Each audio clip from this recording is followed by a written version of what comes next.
அனைவருக்கும் வணக்கம். சிறிய இடைவேளைக்கு பிறகு மீண்டும் அனைவரையும் நான் சந்திக்கிறேன். அது மிச்ச மகிழ்ச்சி.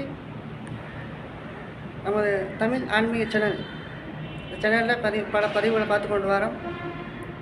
இன்று நாம் பார்க்க போகிற பதிவு அது என்னன்னா, வீட்டு பூஜை அறையில் வைக்கக்கூடிய அந்த தண்ணி.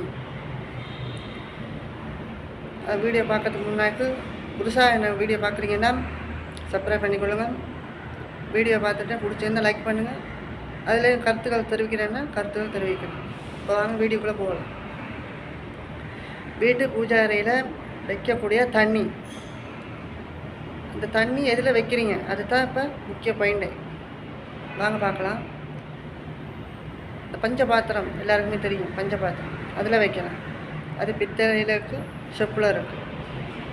அது வெள்ளியாகவும் கூட எடுக்கலாம், தங்கத்துலேயும் எடுக்கலாம்.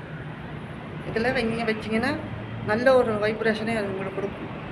அது தண்ணி மட்டும் வைக்கக்கூடாது, அதில் பச்சை கற்பூரம், ஏலக்காய், துளசி போட்டு வைக்க வேண்டும். அதில் பூஜை முடித்ததும் நீங்கள் தீர்த்தமாக அந்த தண்ணி எல்லாருக்கும் கொடுக்கலாம். காலையிலையும் சாயங்காலம் அது மாற்ற வேண்டும். சில பேர் அந்த தண்ணி தூக்கி எரிஞ்சிடுறாங்க, இல்லாட்டி சிங்கில் போடுறாங்க. அது வேண்டாம், தவறான ஒரு செயல்.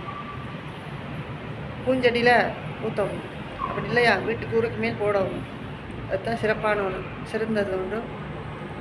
எதில் தண்ணி வைக்கக்கூடாதுன்னு பார்த்தீங்கன்னா, சில்வர் கப், அலுமினியம், கண்ணாடி, இதிலெல்லாம் தண்ணி வைக்க வேண்டாம் சாமிக்கு. அது நல்ல ஒரு ஆற்றலை கொடுக்காது. இதுதான் முக்கிய விடயமே. இது போன்ற முக்கிய விடயங்களோடும் நாளை சந்திப்போம். வீடியோ பிடிச்சிருந்தால் லைக் பண்ணி, ஷேர் பண்ணி, கமெண்ட் பண்ணி, சப்ஸ்கிரைப் பண்ணிக்கொள்ளுங்கள். போன்ற முக்கிய பதிவை நாளைக்கு பார்ப்போம். அனைவருக்கும் நன்றி.